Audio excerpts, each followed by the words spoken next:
Hey, first of all, let me keep reminding y'all. Y'all see the crown. Y'all see the crown because guess what? Oh, wait, my tea messing up again.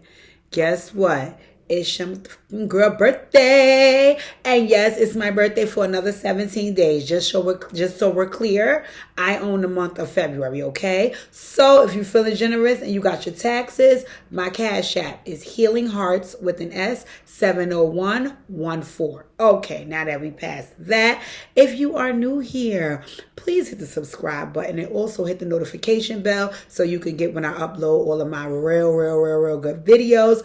Also, hit the thumbs up, ladies and gentlemen. Go right now. We're not even 1 minute into the video. Hit the thumbs up on this video. Your likes keep me in the algorithm, and staying in the algorithm gets me new subscribers. And getting me new subscribers is going to do what? Ding, ding, ding, ding, ding. Get me rich.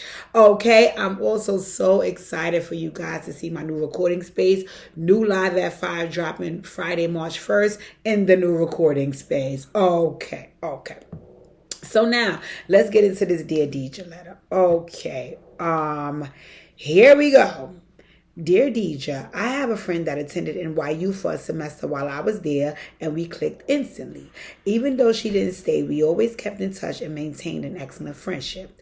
I relocated to Georgia, but I came up twice a year to visit, and we always get together. Of course, she has her own family and friend circle, so sometimes they are also present when we get together. For the most part, I get along with everyone. I'm a friendly person, but in my last visit, I see she recruited a new straggler. I don't really want to judge, but since she's been calling me Hillary Blank, I think it's only right that I give her some nicknames as well. Anyway, we were hanging out at a nightclub, and apparently we were there for her to sell her eighths. I had no idea what that was and really didn't care because I wasn't selling it, so it wasn't my business. My friend went to the bar and she left her friend and I at the table. She asked me to watch her bag while she went to the restroom, and I agreed. My friend was at the bar talking to somebody, and I was there taking my selfies. Do you know the hood rat friend who asked me to watch her bag came back and said she had to make a sale? She grabbed the bag, looked in it, and looked dead at me asking, "Where's my weed?" I started looking behind me because I wasn't sure who she was talking to. Yo, weed? I don't know anything about no weed. I don't smoke it, buy it, sell it, manufacture it, or grow it. She said, I have 4/8 left. Where's my weed? It all made sense. Eighths are weed. I said, sweetheart, I don't do drugs. And next thing you know, we are arguing and getting put out the spot. I let this girl argue on her own, and I got in my Uber and left. Can you believe my friend called me the next day saying I owe her money because she reimbursed the girl for the weed? I'm pissed. First of all, when did I garner the reputation of a thief? Second of all, how do I owe either one of them anything? I am pissed, but I also don't know how to feel. Let me know what you think I should do. Sign, should I take the bait or pay for the eighth?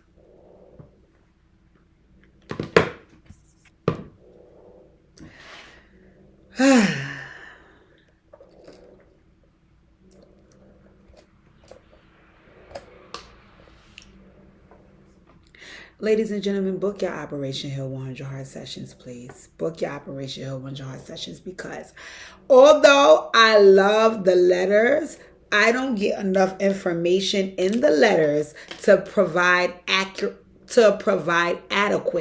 feedback. But I'm going to give you what I got, right? Because I have a lot of questions here. Number one, right?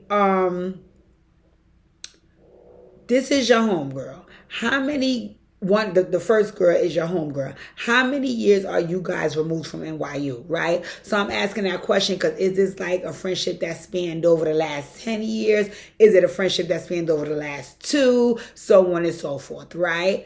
It says that you said that you moved to Georgia. So how close-knit was that relationship, even with the distance in between it? Because I've had long-distance relationships, but I've been able to maintain them, right? So how was it like we spoke around holiday times? Did we speak every day? You know, what was the relationship like with you and the initial friend, right? That's one set of questions. My second set of questions is, and the reason why I asked that is because of my second set of questions. if I'm friends with someone, right, and I'm gonna bring another person around that only I'm friends with and the other person may not know, they're gonna automatically respect the person that I bring around because respect is due, right? They respect me, and I'm bringing somebody around that's worthy of the same respect. So the whole y'all was giving each other nicknames like Hillary Blank and Straggler and all that. What was the tension there? That it started seemed like as soon as y'all met each other. Also, what was your initial friend doing about that tension? Because see, that's another thing. I have also had two friends who just couldn't see eye to eye, couldn't get along. And once I saw that I couldn't help foster that relationship, I just made sure I kept them separate. I hung with you to do boom, boom, boom. I hung with her to do boom, boom, boom. Right? My thing was y'all all decided to go out together. So the first friend was acting like she thought y'all was cool enough for y'all to all three hang out. And then another thing is she also left y'all two alone. It's like she thought y'all was cool enough for that to happen. So I'm a little confused about the dynamic of the relationship. That's why I asked how long you knew the first friend. Because then it would kind of let me know if she couldn't assess what would take place because you guys don't really know each other that well. Right? Secondly, how did we get into the space of name calling? Right? So why was she calling you Hillary Blank? Why were you looking at her as a straggler? What was going on in that whole regard that was making the situation situate, right? Let me know about that. Because it seems like, I'm sorry, y'all. It seems like y'all kind of didn't really like each other, right? Okay. Third, if y'all didn't like each other or y'all didn't have the best relationship and y'all was already into nickname calling, why did she leave you with her pocketbook? Right? Because that's another thing. I'm going to the restroom. I don't really bang with you like that. Plus, I know that I have something in here that clearly is important to her. So let me take my ish with me. Why did she leave you with the pocketbook? And why did you allow it? Because my next thing would have been, I don't really fuck with you. I might get up from the table. Girl, take your stuff with you, please. You know what I'm saying? So what was going on there? What was going on there? Right? Also, after all was said and done, she would accuse you of stealing, and it doesn't seem like she knows you that well. The other friend would then reimburse her and then tell you you owe her money because she reimbursed the young lady for something that she's saying you took from her, and her knowing you, she would think you would take something. Like, I'm girl, come in for your healing heart session. Come in for your healing heart session because this is all over the place, right? But if I'm going to give out some blind advice, knowing from what I know in the letter, boom, here we go, because I'm so good at this motherfucker shit, okay? First of all, I think you need to address the first friend. Start there. I think you need to address the first friend with the very same thing you said in this letter. Can I ask a question? Why did you reimburse her? Because you reimbursed her because she said something was taken from her and she's accusing me of taking it from her. In my opinion, you're making me feel like the accusation was accurate, which is why you reimbursed her. Now, granted, if the response is I reimbursed her because I didn't want to hear her mouth, girl, she could go on and on with stuff. So then I don't need to reimburse you. Number one, I don't need to reimburse you because I didn't take anything according to you. And number two, I don't need to reimburse you because you only gave her back the money because you didn't want to hear her motherfucking mouth. I didn't give a fuck about her mouth because I got my motherfucking ass in Uber. Okay, that's your home girl, right? You should let her know that you feel like by her giving her the money, she's also validating her feelings of I took something from her and I'm not a motherfucking thief, according to you. Right? So I think that that's the first person that you need to address because that's also the person that should be supporting you in this situation. Now, granted, I know that when you're the third friend, you kind of say to yourself, like, I don't really want to have nothing to do with this. I don't want to be involved in this. This ain't got nothing to do with me. But you put yourself in it already, which is why it's okay for her to be in it now. And the way that she put herself in it was you reimbursed that motherfucking money. Because if you didn't want to have nothing to do with that, you should have said that from the beginning and stood clear of it and let me and her go toe to toe. And obviously y'all wasn't going nowhere because you got in your Uber and left her standing there screaming and hollering, according to you. Right? So I think you need to address her first and there needs to be some clear-cut conversation, right? So the first thing is, hey, how you doing? I have a question. Number one, Do you feel as though I took something from this young lady? Because that's another thing, right? You have to know how people view you. You have to know how people view you. Case in point, I know for a fact that my friends viewed me as judgmental. They were 200% right in that assessment. I was judging them bitches. Like, you know what I'm saying? I know they viewed me as judgmental, which is why after a while, as we got older, I didn't mind when they didn't share things with me, because I know that the reason they didn't share with them because they felt like I would judge them, right? So you have to know how people view you so you can know how to maneuver. So therefore, you need to ask your friend, do you think that I'm a thief? And if you do, where the fuck that came from, right? Because it's one thing to be like, well, everything she said do sound like you stole, but if you don't know me to be a thief, why would you easily believe that? So I think that's the first thing is you and homegirl need to have a conversation of, do you feel like do you think that I'm a thief? Do you feel like I would take something from the show? And if that's not who you are, then you need to reassess that friendship before you even get to the third party, right? So I think initially it needs to be hi. Do you think that I stole from this girl, right? But before you even say that, I think you need to share what took place on your behalf, which is according to what you said in the letter. Only thing I did was watch the bag while she went where she went, right? So maybe if you open a conversation of, let me tell you what happened. You got up, you went to the bar, you left she and I. And then you give the reenactment of what took place when you and her were there, where she went, when she came back, what she did, right? After you share that with her, because you started off with your part, now you can get from her part, right? Do you think, as a friend knowing me, that I would steal from somebody, right? And once again, it's a sticky thing because she may feel like, no, I don't think you would steal from a person, but everything she said makes sense. And once again, like I said, if that's the case, I would suggest that you reassess that relationship, because if you don't know me to be a thief, and someone's telling you a situation took place in which I would steal, and you're still saying because of the way they set up the situation, you believe I would do so, then you do think that I'm a thief, right? And that's a different type of conversation if we're friends and I'm really not a thief, right? So I think you got to start it there. I think you have to start it there. I think you have to start it with, let me tell you what happened, and also let me find out what you think about this situation, right? Once you get that, I think you can kind of gauge how to approach the second person, because that's another thing. I've had situations where one person was telling me something about another person, and me and that one person fell out because they couldn't get me to believe that about the other person. And then I've also been in situations where one person is telling me something about one person, and I believe it, and that person's like, okay, bitch, so you believe, so you side with that hoe, and we fell out, right? But that's all in the ways that I've experienced that person. So, like, case in point, like I was saying to you earlier, if one of my friends in my friend circle was telling another friend something, saying, don't tell Deja, it wouldn't be shocking, because the same way you don't want me to know, she don't want me to know, because y'all don't want to feel like I'm judging y'all, right? So you get it. You get why that's taking place. If there's nothing that would constitute stealing on your part, then you really have to question why a friend would easily go with something like that. But you have to you have to ask, is she going with that? So that's first, right? So it's like, let me tell you what happened, and let me also get some feedback from you. Now, in getting feedback from her, then it could be like, okay, I know how to approach your third party, because I'm going to tell you something too, right? Boom.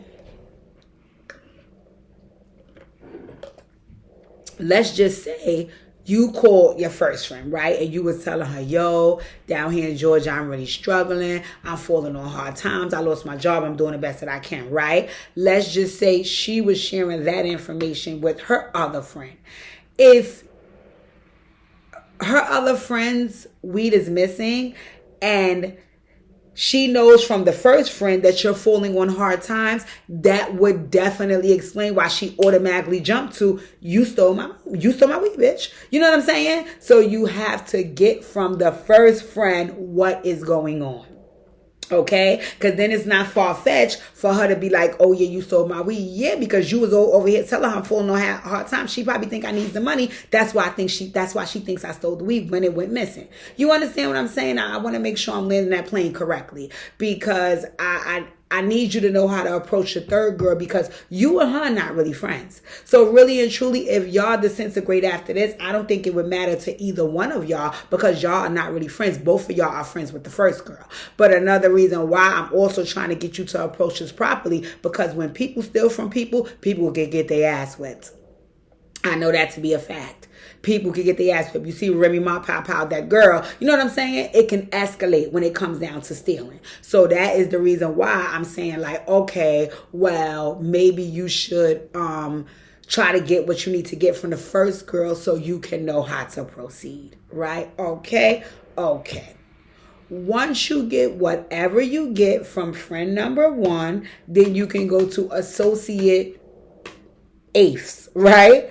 And say whatever needs to be said, right? So let's just say, boom, like I said, oh, the story is, well, I think you stole my eighths because I know you've been doing bad down there, bitch, and you needed some money, right?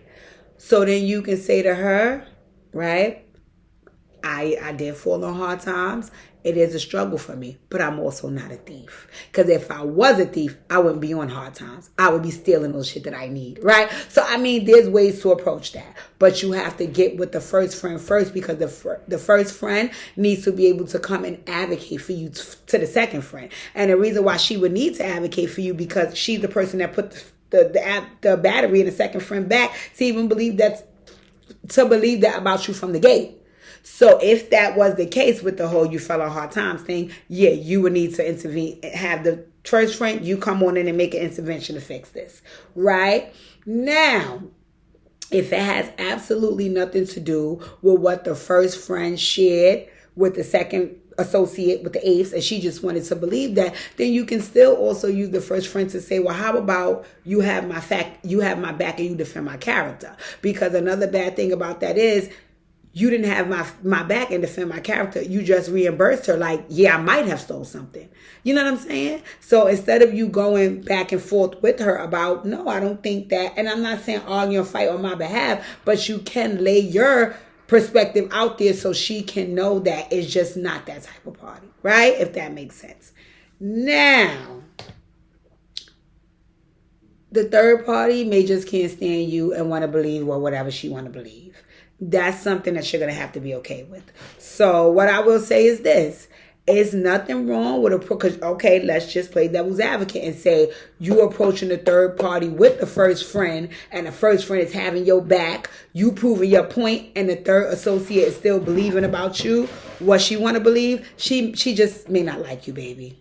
She just may not like you. She just may not like you. That's something I would question, because if you didn't like me, why did you leave me with your bag at the table? But neither here nor there. If you want to believe something negative about me and the proof is out there that that's not who I am, then you must just not want to like me. And that's okay. That's quite all right. So once you assess, let's just say, let's use the other. Let's play devil's advocate the other way. Let's just say your first friend does have your back. She does go defend your honor and say, you know what? I only reimburse you because I ain't want to hear your mouth. But to be honest, I don't think my friend would do that. And then you could explain what happened at the table. And if she still wants to believe that that's what took place, you have to allow her to do so. You have to allow her to do so. That's on her. You also share with her that according to the first friend, she only gave you that money because she didn't want to hear your mouth. She didn't give you that money because she believes I would steal anything from you. And I'm telling you, I didn't steal anything from you. Unless she has proof, y'all just going to have to believe what each other want to believe. And while she's doing so, you allow her to do so, and you just distance yourself, sweetie. Because trying to stick around and prove your point, I'm here to tell you, I wish that God would just show me the snippets, right, in my life from about 14 to about 35 of how much character explaining I spent doing. Because if I could culminate all that time, that probably would be about 6 years in education, which would equal to a master's degree at that point, right? And I spent so much time defending my character because I spent so much time being a bad person, and I was a bad person because I was hurt. So in my teenage and young adult life, I was a horrible person because I was operating from a space of pain. So yes, you got the worst version of me. It's so sad that sometimes when I hear stories about people who still don't speak to me or that I don't get along with, that had to encounter that hurt version, I cringe. I cringe because I'm like, I owe them an apology, and most of them I've given an apology to, and some don't even want the apology, and I totally understand and respect that. I totally understand and respect that. It just hurts me because I wish that they could experience me now, right? But it is what it is.